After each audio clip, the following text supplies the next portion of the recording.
Hello बच्चों, तो आप लोग कैसे हैं। आज हम आप लोगों के लेकर के आए हैं एनसीईआरटी एक्सरसाइज 3.1 का क्वेश्चन नंबर 7 से। आप लोग हमारे पिछले वीडियोस में क्वेश्चन नंबर 1 to 6 को देखे थे और आज जो है आपका यहाँ से क्वेश्चन नंबर 7 से स्टार्ट है।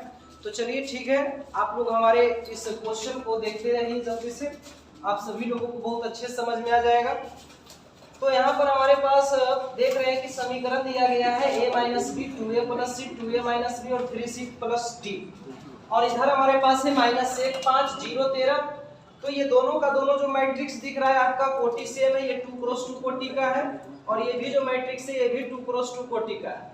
प्रश्न कहता है कि हमें क्या करना है कि जो दिया गया दोनों मैट्रिक्स ये दोनों आपस में इक्वल दिया गया है और कहा जा रहा है कि ये बी सी तथा डी के मान ज्ञात करें। क्लियर है। तो चलिए ठीक है, हम यहाँ पर क्या करते हैं कि इसको इसके साथ हम कंपेयर कर सकते हैं, मतलब तुलना कर सकते हैं। 2a प्लस सी को 5 के साथ किया जा सकता है, 2a माइनस बी को 0 के साथ किया जा सकता है, और 3c प्लस डी को 13 के साथ किया जा सकता है दोस्तों।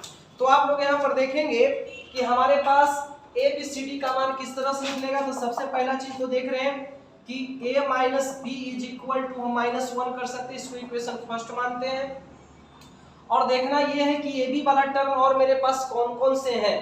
तो ए बी वाला जो टर्म है आप देख सकते हो कि 2a माइनस बी को हम यहाँ पर कर सकते हैं किससे कंपेयर, तो 13 से कंपेयर। अब बात है कि इन दोनों समीकरणों को जब हम हल करेंगे तो मेरे पास क्या आएगा। तो इन दोनों समीकरणों को जब हम हल करेंगे तो मेरे पास ए और बी का मान निकल करके आएगा। आप 10वां क्लास में पढ़े थे दो चर वाले रैखिक समीकरण, उनमें आप लोग देखे थे कि समीकरणों को किस प्रकार से हल किया जाता है। तो चलिए ठीक है, हम यहाँ पर यही देखते हैं, यहाँ पर लिख देते हैं क्या, देखिएगा इसको हम विलोपन विधि से बना रहे हैं, एलिमिनेशन मेथड से बना रहे हैं। तो यहाँ पर बी वाला जो टर्म है आपका बिल्कुल सेम है, तो हम लोग यहाँ पर लिख देते हैं समीकरण 1 - 2, यानी कि आप लोग को यहाँ पर क्या करना है, समीकरणों को आपस में घटा लेना है। अगर आप घटाते हैं दोस्तों तो आपको तो पता ही है कि ये जो आपका चिन्ह माइनस का है ये प्लस हो जाएगा, और जो प्लस का है वो माइनस हो जाएगा। तो 13 भी प्लस में था तो क्या चिन्ह हो गया, माइनस में। तो आप ये बता दो कि a के में से 2a जाएगा तो बचेगा कितना, माइनस से। यहाँ पर आपका माइनस भी प्लस भी कैंसिल हो चुका है, और यहाँ पर -1 - 13 is equal to -14, minus minus cancel. तो दोस्तों हम लोग यहाँ पर a का मान 14 लेके चले आए, यानी कि पता चल चुका है कि a का मान मेरे पास कितना आ चुका है, 14 आ चुका है। आगे की ओर हम लोग अग्रसर मतलब बढ़ते हैं तो आप लोग देख सकते हैं कि हम लोग यहाँ पर ये चीज भी कर सकते हैं कि मैट्रिक्स का जो एलिमेंट्स था 2a प्लस सी, इसको कंपेयर किसके साथ कर देंगे, तो 5 के साथ कर देंगे दोस्तों। आप ये बता लो कि a का मान 14 है, तो a का मान अगर 14 रख दें तो क्या c का मान निकल के आएगा, तो जी हाँ बिल्कुल आएगा। यहाँ पर लिख देते हैं कि a का मान रखने पर आप इसका नाम इक्वेशन 3 भी दे सकते हो। क्लियर है, चूंकि फर्स्ट सेकंड पहले मान चुके हैं, इसको इक्वेशन 3 का नाम दे देते हैं। तो a का मान समीकरण 3 में रखने पर आप ऐसा लिख सकते हो, 3 में रखने पर, है ना। अब आगे ये बताइए कि इसको हम लोग क्या कर सकते हैं, तो लिख सकते हैं 2 मल्टीप्लाई, a का मान आप कितना दे सकते हो 14, और प्लस में c इज इक्वल टू 5 दिया गया है। तो आप ये बताओ कि c का मान निकालने के लिए इन दोनों का आप गुना कर लीजिएगा तो 28 आएगा। 28 को अगर आप इधर लेके जाओगे तो 5 - 28 यहाँ पर हो जाएगा। तो 5 - 28 इज इक्वल टू आप यहाँ पर कहोगे कि मेरे पास -23 बचा दोस्तों। तो आप लोग यहाँ से ये देख लिए कि मेरे पास c का वैल्यू भी आ चुका है। अब आगे हम लोग इसमें क्या कर सकते हैं, तो a का वैल्यू आया, c का वैल्यू आया, हम लोग यहाँ से क्या कर सकते हैं कि d का भी वैल्यू निकाल सकते हैं। यहाँ पर आप कह सकते हैं कि चूंकि 3c प्लस डी को कंपेयर किससे करेंगे, 13 से करेंगे। आप इसका नाम समीकरण 4 भी दे सकते हैं। और यहाँ से क्या हो सकता है कि यहाँ से आप लोग ये कह सकते हैं कि c का मान, चूंकि हम यहाँ पर -23 निकाल चुके हैं, अगर -23 अगर यहाँ पर हम रखें तो आप यहाँ से ये कह सकते हैं कि मेरा d का वैल्यू क्या होगा दोस्तों। तो चलिए एक काम हम लोग यहाँ पर कर ही लेते हैं, 3 मल्टीप्लाई c का वैल्यू आप लोग कितना कर लोगे, -23। तो यहाँ पर लिख लेते हैं -23, आप plus d is equal to 13। आप ये बताइए कि -23 को अगर 3 से मल्टीप्लाई कर दें तो मेरे पास कितना होगा। तो आप यहाँ पर इसको गुना करके देख सकते हो, 69 आ सकता है, और plus d is equal to कितना 13।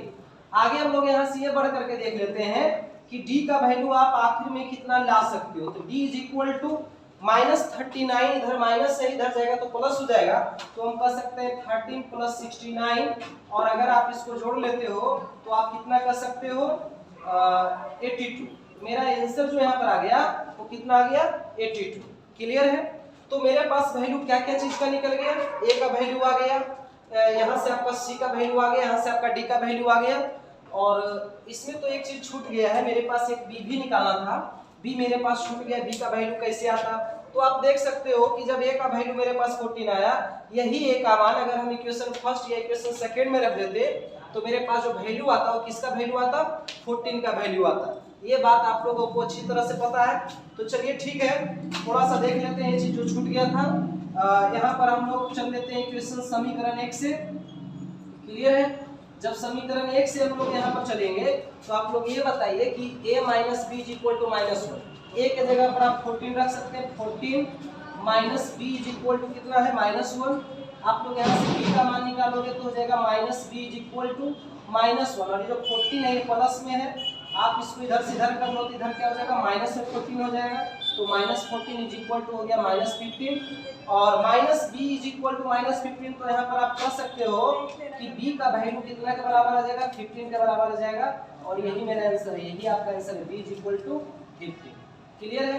तो आप इसको अच्छे से नोट कर लो, और हम नेक्स्ट क्वेश्चन पर अब चलते हैं। तो हम लोग अब क्वेश्चन नंबर 8 पर डिस्कशन करने वाले हैं। आप लोग देखेंगे कि हमारे पास जो क्वेश्चन नंबर 8 था ये क्या था। ठीक है, आप लोग यहाँ पर देखो कि प्रश्न कह रहा है कि मेरे पास A = एक मैट्रिक्स है जो कि Aij दिया गया है। तो आप लोगों को ये पहले हम बताए थे कि A बराबर जो मैट्रिक्स है, मैट्रिक्स का चिन्ह और इसके अंदर में जो आपको Aij दिखाई दे रहा है यह क्या है, एलिमेंट्स, यानी कि ये अंदर में जो मैट्रिक्स के अंदर में जो होते हैं, जो एलिमेंट्स होते हैं उनका रूप होता है Aij। क्लियर है। और प्रश्न कहता है कि इसकी कोटि जो है वो कितनी है, m × n है। तो कहता है कि अगर a बराबर मेरे पास एक वर्ग आव्यूह है, यदि, यानी कि ये वर्ग आव्यूह कब हो सकता है, तो आप लोग जानते करते हैं कि वर्ग आव्यूह में हम लोग ये बात को पहले ही समझ लिए थे कि नंबर ऑफ रो और is equal to number of column. Number of row is equal to number of column अगर होता है दोस्तों, तो आप लोग यहाँ पर समझते हैं कि ये जो मेरे पास होता है ये केवल और केवल स्क्वायर मैट्रिक्स में ही होता है। जैसे A = आप मेरे पास एक मैट्रिक्स ले लीजिए जो कि 2 × 2 का हो जाए, 3 × 3 का हो जाए, 4 × 4 का हो जाए, तो ये सभी के सभी आपका क्या कहलाते हैं, स्क्वायर मैट्रिक्स कहलाते हैं, वर्ग आव्यूह कहलाते हैं। तो बात यहाँ पर है कि हम लोग ये जो पहला पोजीशन है इसको हम लोग क्या कहते हैं, m से सूचित करते हैं, और जो दूसरा पोजीशन है उसको n से सूचित करते हैं। और ये जो पहला पोजीशन है हम लोग इसे रो की स्थिति को, रो की संख्या को समझ लेते हैं इसको, और जो दूसरा पोजीशन है इसे हम लोग कॉलम की स्थिति नहीं बल्कि कॉलम की संख्या को समझते हैं। ठीक है। तो आप लोगों को यहाँ पर कह रहा है कि ये बराबर मेरे पास एक मैट्रिक्स है और आपको बताना है कि वर्ग आव्यूह होने के लिए चारों ऑप्शन में से क्या दिखना चाहिए। तो कह रहा है कि m > n, क्या m का मान छोटा n का मान बड़ा होना चाहिए, तो जी बिल्कुल नहीं, ऐसा कभी नहीं हो सकता है। क्या m का मान बड़ा n का मान छोटा होना चाहिए, ये भी नहीं हो सकता है। क्या m का मान n के बराबर होना चाहिए, जी हाँ ये बिल्कुल होगा, क्योंकि जब number of row and number of column जो आपस में इक्वल होते हैं तभी उसे हम लोग वर्ग आव्यूह कह सकते हैं, और यही आपका आंसर हो जाएगा ऑप्शन नंबर सी। ये क्वेश्चन बड़ा इंपॉर्टेंट है दोस्तों, एग्जाम में बहुत बार आता रहता है, आप लोग इस पर विशेष ध्यान देंगे, और ये बड़ा इजी क्वेश्चन आप लोग समझ गए होंगे। चलिए नोट कीजिए। तो हम लोग अब क्वेश्चन नंबर 9 पर आते हैं। क्वेश्चन नंबर 9 को देखते हैं कि हमारे पास ये क्वेश्चन कैसा है। तो आप लोग देखेंगे कि मेरे पास प्रश्न कर रहा है कि x तथा y के प्रदत्त किन मानों के लिए आव्यूहों के निम्नलिखित युग्म समान है। निम्नलिखित युग्म समान का मतलब हो गया कि ये मैट्रिक्स और ये मैट्रिक्स दोनों आपस में क्या होना चाहिए, इक्वल। तो दोनों आपस में इक्वल जो होगा वो कैसे होगा, इस बात को हम लोग समझेंगे और देखेंगे। तो बताइएगा दोस्तों यहाँ पर कि ये दोनों मैट्रिक्स को आपस में बराबर होने के लिए x के जगह पर और y के जगह पर आप क्या क्या दे सकते हैं। तो यहाँ पर हम लोग देखते हैं, यहाँ से करके देखिएगा कि इसको आप लोग इससे कंपेयर करोगे तो हमारे पास क्या आएगा, 3x + 7 = 0। अगर आप यहाँ से x का मान निकालेंगे तो 3x = -7, और x का मान निकालेंगे दोस्तों तो -7/3। तो हम लोग यहाँ से ये देख रहे हैं कि मेरे पास x का वैल्यू -7/3 आया है, आप लोग यहाँ पर ये भी देखोगे कि x का मान तो आप यहाँ से भी निकाल सकते हैं, x का मान मेरा यहाँ से भी आ सकता है, इस पर भी आप लोग ध्यान से देखेंगे। तो बताइए 2 - 3x = कितना है? 2 - 3x = मेरे पास 4 दिया गया है। तो बात को यहाँ पर समझिएगा कि अगर हम यहाँ से x का मान निकालें तो क्या होगा, तो -3x = 4 - 2, 2 को आप इधर भेजोगे माइनस में आ जाएगा, तो -3x = 4 - 2 = 2 एंड x = 2/-3, या -3 मल्टीप्लाई में इधर जाएगा तो डिवाइड में हो जाएगा। तो आप यहाँ पर ये देख रहे हैं कि x का मान जो मेरे पास आया वो -2/3 आया।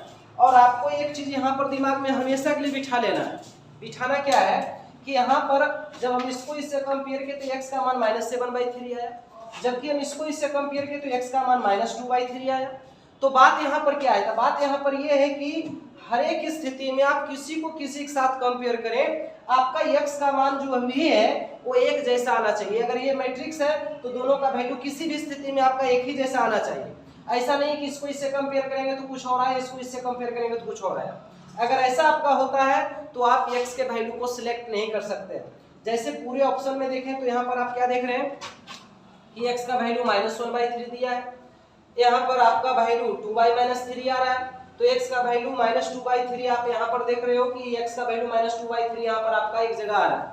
जबकि हम यहाँ पर ये नहीं चुन सकते, ऐसा नहीं कि हम लोग इसको चुन सकते हैं, ठीक है, ऐसा हम लोग इसे नहीं सिलेक्ट कर सकते। क्यों नहीं सिलेक्ट कर सकते? क्योंकि एक ही मैट्रिक्स में x का दो डिफरेंट मान आ रहे हैं और ऐसा मैट्रिक्स में होना नहीं चाहिए। अगर हम इसको इससे कंपेयर किए और इसको इससे कंपेयर किए तो दोनों स्थिति में मेरा वैल्यू एक ही जैसा आना चाहिए, ऐसा नहीं कि डिफरेंट आ जाए। तो हम यहाँ पर इसी को क्या यहाँ पर कर सकते हैं, ज्ञात करना संभव नहीं, यानी कि x और y का जो मान है वो हम लोग ज्ञात नहीं कर सकते। यानी कि आप लोग यहाँ पर कर सकते हो कि मेरा ऑप्शन नंबर बी ही कंप्लीट होगा, यही सिलेक्ट होगा और यही मेरा सही है। क्लियर है? तो आप इसको जल्दी से नोट करोगे। अब आगे की क्वेश्चन को हम देखते हैं, जल्दी से इसको नोट करें। तो दोस्तों मेरे पास ये क्वेश्चन नंबर 10 जो दिख रहा है इस एक्सरसाइज का सबसे लास्ट क्वेश्चन है। आप इसको अच्छे से देखेंगे, आपका पूरा एक्सरसाइज यहाँ पर क्या हो जाता है, एनसीईआरटी का सबसे फर्स्ट एक्सरसाइज मैट्रिक्स का आपका यहाँ पर कंप्लीट होने वाला है दोस्तों। तो चलिए ठीक है, हम यहाँ पर बात करते हैं क्वेश्चन नंबर 10 का। 10 नंबर हमारे पास क्वेश्चन का है कि मेरे पास एक 3x3 कोटि के ऐसे अवयवों की कुल कितनी संख्याएं होंगी जिनकी प्रत्येक प्रविष्टि 0 या 1 है। तो प्रत्येक प्रविष्टि 0 या 1 है, इसका मतलब आप क्या समझते हैं? इसका मतलब आपको यह समझ लेना है कि मेरे पास, मान लीजिए कि यहाँ पर आप लोग समझोगे, थोड़ा ढंग से आप लोग समझेंगे कि मेरे पास A बराबर एक, मान लीजिए कि एक मैट्रिक्स है, क्लियर है, और ये मैट्रिक्स जो आपका है 3x3 कोटि का है। बहुत मतलब इसको हम इजी तरीका से आपको समझाने का प्रयास करेंगे, आप लोग इसको अच्छे से समझोगे, ठीक है। तो A बराबर मेरे पास एक मैट्रिक्स है, इसकी कोटि आपकी कितनी है, 3x3 कोटि है, क्लियर है। तो बात यहाँ पर ये कर रहा है कि 3x3 कोटि के ऐसे अवयवों की कुल कितनी संख्याएं होंगी जिनकी प्रत्येक प्रविष्टि 0 या 1 है। प्रविष्टि का मतलब आप यहाँ पर समझ सकते हो कि ये क्या है, अवयव है, एलिमेंट्स है। यानी कि एक मैट्रिक्स के अंदर में दो ही तरह के एलिमेंट्स दिख रहे हैं, या तो एलिमेंट्स 0 दिख रहे हैं या तो 1 दिख रहे हैं। तो अगर हम यहाँ पर बात कर रहे हैं तो बहुत सारे प्रकार का मैट्रिक्स ये बन सकता है, जैसे 0 0 0 0 0 0 0 0 0, ऐसा भी हम लोग यहाँ पर कर सकते हैं। यानी कि सभी जगह आप 0 का इस्तेमाल कर सकते हो। ऐसा भी हो सकता है कि आप लोग सभी जगह 1 1 1 का भी इस्तेमाल कर सकते हो। ऐसा भी हो सकता है कि आप लोग यहाँ पर 1 1 1 0 0 0 1 1 1 भी दे सकते हो, समझ रहे हो ना। तो बात यहाँ पर है कि आप बहुत सारे तरह से आप इसको लिख सकते हैं। तो बात है कि कुल कितना तरह से आप 0 और 1 का इस्तेमाल करके आप ऐसे अवयव बना सकते हैं। आपकी इच्छा है नहीं हम एक यहाँ पर दे दें तो चल सकता है। यानी कि जब भी आपको यूज करना है, यानी कि एलिमेंट्स में 9 स्थान है, 9वें स्थान पर जब भी आपको यूज करना है तो आप यहाँ पर दो ही चीज कर सकते हैं, या तो आप 0 रख सकते हैं या तो आप 1 रख सकते हैं। तो कहता है कि अगर बहुत सारे तरीके से अगर हम करते हैं तो कुल कितने तरह के तरीके हमको यहाँ पर मिलेंगे दोस्तों। तो यहाँ से आपको ये बात को समझ लेना है कि हम लोग इसको क्या करते हैं जानते हैं, इसको एक तरीका है, आप लोग समझोगे कि हम लोग यहाँ पर करते हैं A बराबर एक मैट्रिक्स है, या फिर यहाँ पर प्रश्न कर रहा है कि कुल कितने प्रकार के अवयवों की मतलब अवयव बना सकते हैं। तो हम लोग यहाँ पर बता सकते हैं क्या कि आव्यूहों की कुल संख्या, ठीक है, आव्यूहों की कुल संख्या। सबसे पहला चीज आप देख लो कि आपका जो एलिमेंट्स है, जो मैट्रिक्स में एलिमेंट्स जो यूज किए जा रहे हैं वो कितने प्रकार के हैं। तो आपके पास दो प्रकार के अवयव हैं, 0 है या 1 है। आप दो ही तरह के मैट्रिक्स में इन अवयवों का यूज कर सकते हैं। तो हम लोग यहाँ पर लिखते हैं कि वो दो तरह के हैं। अगर आपको देता 0 या 1 या 3 या 5 इस तरह से, तो हम देखते हैं कि इसमें कितने प्रकार के एलिमेंट्स का यूज करने का ऑर्डर दे रहा है। तो हम यहाँ पर तो देख रहे हैं साफ साफ कि मेरे पास मात्र दो ही तरह के एलिमेंट्स हैं जिनका यूज हम कर सकते हैं। और क्या होता है कि इनकी कोटियों का गुणनफल, इस पर आपको क्या कर देना है, पावर कर देना है। तो कोटियों का गुणनफल हम कर सकते हैं 3 क्रॉस 3। आप कर सकते हैं कि 2 दी पावर 9 और 2 दी पावर 9 का वैल्यू 512 हो जाता है दोस्तों। तो ये आप इस तरीका से समझ गए। या फिर इसको एक तरीका और भी है, हम उसको समझाना चाहते हैं। वास्तव में इसका तरीका क्या होता है जो आपको हम ये बात को बता देते हैं। जैसे आप यहाँ पर समझिएगा, आप 11th क्लास में आप परम्यूटेशन एंड कॉम्बिनेशन चैप्टर को पढ़े होंगे और उसका यूज करके हम यहाँ पर थोड़ा सा बताते हैं दोस्तों। चलिए बात यहाँ पर हम ये कर लेते हैं कि मेरे पास एक मैट्रिक्स है। ये मैट्रिक्स जो है 3 क्रॉस 3 कोटि का है। ये बात आपको क्लियर है। आपको ये फॉर्मूला बिल्कुल पता होगा कि NPN का मतलब क्या होता है, NPR का मतलब क्या होता है। तो हम लोग इसे क्या पढ़ते हैं जानते हो, इसे पढ़ते हैं N permutation R। N permutation का मतलब हो गया कि N विभिन्न वस्तुओं में R वस्तुओं को कितने तरीकों से सेलेक्ट किया जा सकता है। ये परम्यूटेशन की बात है, लेकिन इसका यूज करके हम इस क्वेश्चन को बना सकते हैं। रियल तरीका जो है वो बात आपको बता रहे हैं। तो NPR का मतलब आप पढ़े होंगे फैक्टोरियल n। फैक्टोरियल का चिन्ह होता है फैक्टोरियल n बटा फैक्टोरियल n माइनस r। ये आपका यहाँ पर चीज हो रहा है, ये फॉर्मूला का हम यहाँ पर यूज करेंगे। तो आप सबसे पहले ये बताओ कि आपके पास ये कुल कितने प्रकार के अवयव है। तो आपके पास दो प्रकार के अवयव है, आपके पास दो प्रकार के अवयव हैं और उन दोनों में से आप एक ही को आप इस जगह में क्या कर सकते हो, यूज कर सकते हो। तो 2p1 यहाँ भी हो जाएगा, 2p1 यहाँ भी हो जाएगा, 2p1 यहाँ भी हो जाएगा। यहाँ पर भी आप पूरे में 2p1 लिख सकते हो, 2p1 लिख सकते हो। यानी इसको हम लोग 2 परम्यूटेशन 1, 2 परम्यूटेशन 1, 2 परम्यूटेशन 1 इस प्रकार से लिखते हैं दोस्तों।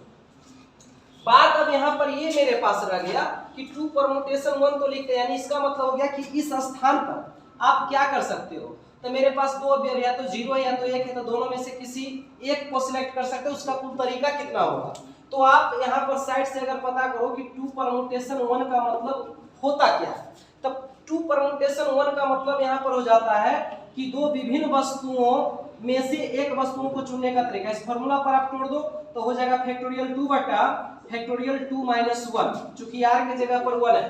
तो यहाँ पर फैक्टोरियल 2 का मतलब 2 मल्टीप्लाई 1 होता है और 2 में से एक जगह 1, फैक्टोरियल 1 का मान 1 होता है, यानी कि इसका वैल्यू आप 2 कह सकते हो। तो हम लोग यहाँ पर कह सकते हैं कि कुल आव्यूहों